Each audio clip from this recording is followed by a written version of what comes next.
بسم اللہ الرحمن الرحیم۔ مکتوبات امام ربانی مجد الفسانی شیخ احمد فاروق سرہندی رحمہ اللہ الباری، مکتوب نمبر 139 دفتر اول حصہ سوم۔ یہ مکتوب شریف مجدد الفسانی رحمہ اللہ الباری آپ اپنے ایک مرید جناب جعفر بیگ نہانی صاحب کی طرف صادر فرماتے ہیں، اور اس بارے میں آپ ارشاد فرما رہے ہیں کہ جو اللہ کے بندے اللہ کے برگزیدہ بندوں پر لعن و طعن کرتے ہیں، کیا ان بندوں کے خلاف ہم کوئی ہجوہ، کوئی ذم، کوئی ان کی برائی بیان کر سکتے ہیں؟ کچھ ایسے بندے ہیں کہ جو اللہ کے محبوب بندوں کے خلاف بولتے ہیں،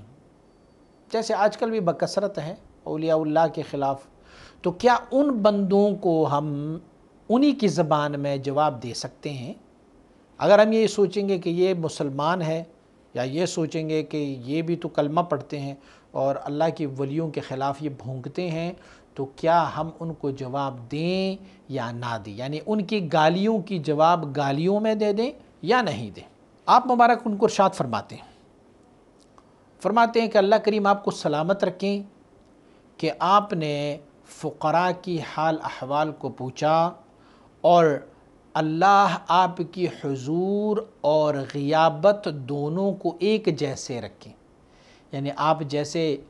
حضور میں ہم سے فیض لینے والے ہیں، اللہ کریم غیبت میں بھی، غیابت میں بھی، دوری میں بھی اللہ کریم آپ کو اسی فیض سے فیضان فرمائے۔ مخدومہ کفار قریش چونکہ بہت بے سعادت لوگ تھے، حضور سید عالم صلی اللہ علیہ وسلم بارک کی شان مبارک میں اور اسلام کے بارے میں وہ ہجوہ کرتے ہوتے تھے، برے الفاظ استعمال کرتے ہوتے تھے، اپنی شعروں میں، اشعار میں وہ اس طرح کے الفاظ استعمال کرتے تھے کہ حضور کی شان کے لائق نہ ہوتے، اور اسلام اور مسلمانوں کے خلاف وہ بولتے رہتے تھے۔ حضور نبی اکرم صلی اللہ علیہ وآلہ وسلم بارک نے بعض شاعروں کو یہ امر فرمایا کہ آپ کفار کی ہجوہ کر لیں۔ عائشہ صدیقہ رضی اللہ تعالیٰ عنہ مبارکہ کی روایت ہے، آپ فرماتی ہیں قالت کان رسول اللہ صلی اللہ علیہ وسلم یضع لحسان ابن ثابت ممبرا فی المسجد۔ حضور نبی اکرم صلی اللہ علیہ وسلم حسان ابن ثابت کو ایک ممبر لگایا کرتے ہوتے تھے مسجد میں، اور پھر آپ مبارک ان کو فرمایا کہ یقع علیہ قائما، حسان کو وہاں پر کھڑا کر دیتے، اس ممبر پہ کھڑا کر دیتے،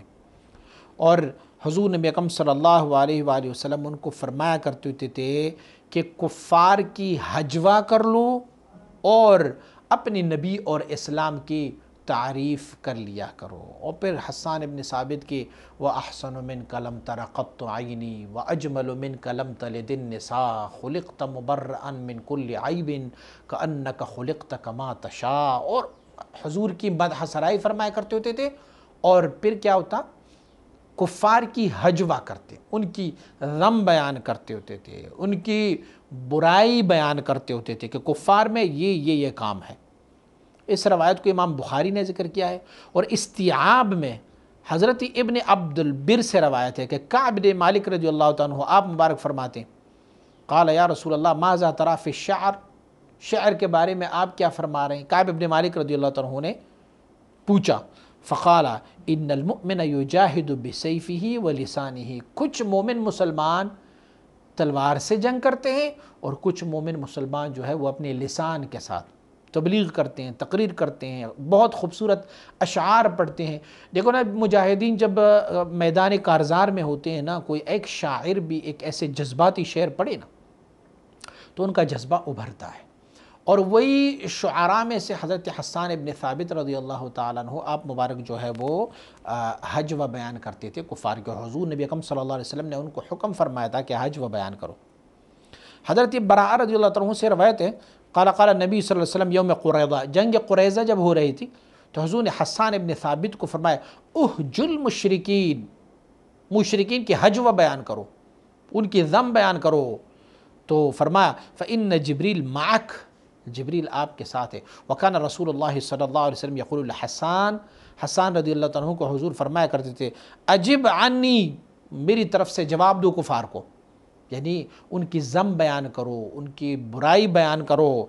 اور فرمایا کرتے تھے اللہم ایدہ بروح القدس، یا اللہ حسان ابن ثابت کی تائید جبریل سے فرما دے۔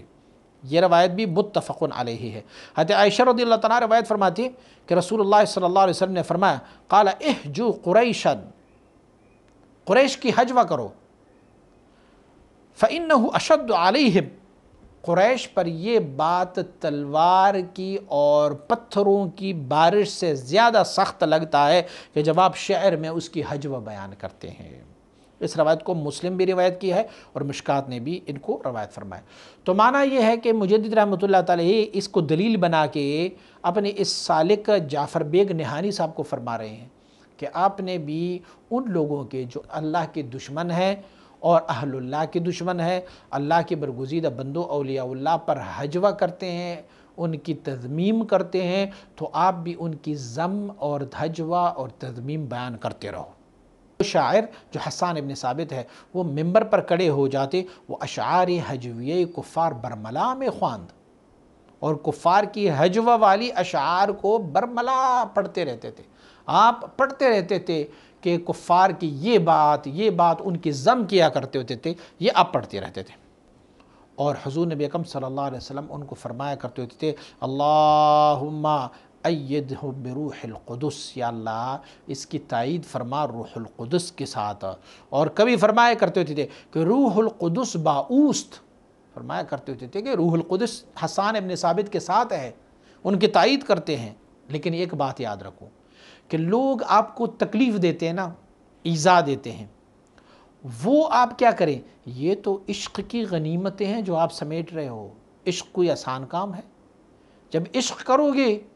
تو لوگوں کی ایذا اور لوگوں کی تکالیف تو برداشت کرتے رہو گے نا۔ کوئی تمہیں کہیں گے مجنون، کوئی تمہیں کہیں گے ساحر، کوئی تمہیں کہیں گے ابتر، کوئی تمہیں کہیں گے کوئی کیا طعنے دیں گے، تمہارے ذکر کے طریقے پر وہ ہنسیں گے، تمہارے لباس کے طریقے پر وہ ہنسیں گے، سب کچھ، لیکن لوگوں کے اس ایذا کو آپ نے برداشت کرنا ہے، کیونکہ یہ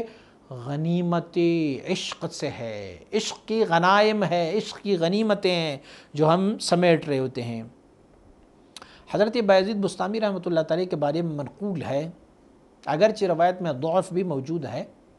کیونکہ یہ روایت بہت سارے مختلف اولیاء اللہ کے بارے میں کہی گئی ہے، لیکن زیادہ روایت بایزید بسطامی رحمۃ اللہ تعالی کے بارے میں کہا جاتا ہے کہ بایزید بسطامی رحمۃ اللہ تعالی کے بارگاہ کے قریب ایک بندہ رہتا تھا جو آپ کی حق میں حجوہ اور ذم کیا کرتے ہوتے تھے اور ان کو ایذا تکلیف پہنچایا کرتے ہوتے تھے۔ جب بھی وہ ان کے خلاف بولتے رہتے تھے تو بایزید بسطامی رحمۃ اللہ تعالی ان کے لیے کوئی نہ کوئی تحفہ بھیجا کرتے ہوتے تھے۔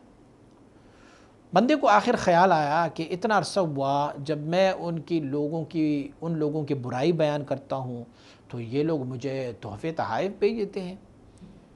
تو اگر میں ان کی اچھائی بیان کروں، لوگوں کو یہ بتاؤں کہ یہ بڑے اچھے لوگ ہیں، نیک لوگ ہیں، تو میرے تحفوں میں اور اضافہ کر لیں گے۔ انہوں نے اپنی طرح بدلا اور بس شروع کیا، حضور کی مدح سرائی شروع کی،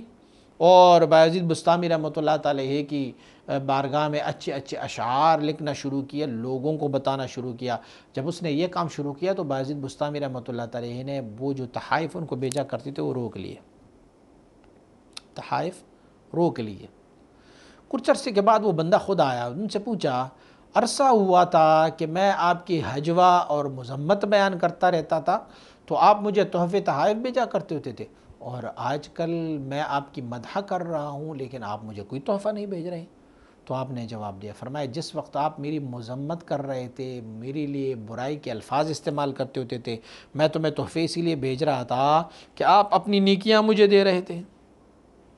اور اب آپ تعریف کر رہے ہیں تو کون سی نیکی مجھے بھیج رہے ہیں؟ جو تحائف میں نے دنیاوی آپ کی طرف بھیجے تھے، جب آپ مجھے ان باتوں سے جو ذم اور برائی بیان کرتے ہوتے تھے اس کے بدلے میں جو مجھے اللہ کریم ثواب دیا کرتا ہوتا تھا، اور آپ اپنی نیکیاں مجھے دے رہے تھے، اس کے مقابلے میں دنیاوی تحائف کی کوئی اہمیت نہیں ہے، اور اب تو آپ وہ کام نہیں کر رہے ہیں، تو اسی لیے میں آپ کو کوئی تحفہ نہیں بھیج رہا۔ تو مجدد رحمۃ اللہ تعالی بھی فرماتے ہیں کہ ایذائے مخلوق، جو مخلوق آپ کو ایذا پہنچائے، نقصان پہنچائے، تو یہ مغتنمات عشق ہے، یہ عشق کی غنیمتیں ہیں جو آپ سمیٹ رہے ہو۔ اور خود کیا دعا فرما رہے ہیں، فرما رہے ہیں اللہم اجعلنا منہم بحرمت سید المرسلین، یا اللہ ہمیں بھی ان لوگوں میں سے بنا جن کو لوگ ایذا اور تہمت پہنچاتے ہیں اور وہ اپنی نیکیاں ہمیں دے رہے تھے۔ اور اللہ ہمیں اس عشق کی غنیمتوں کو سمیٹنے کی توفیق عنایت فرمائے، بحرمت سید البشر المنزہ عن زیغ البصر۔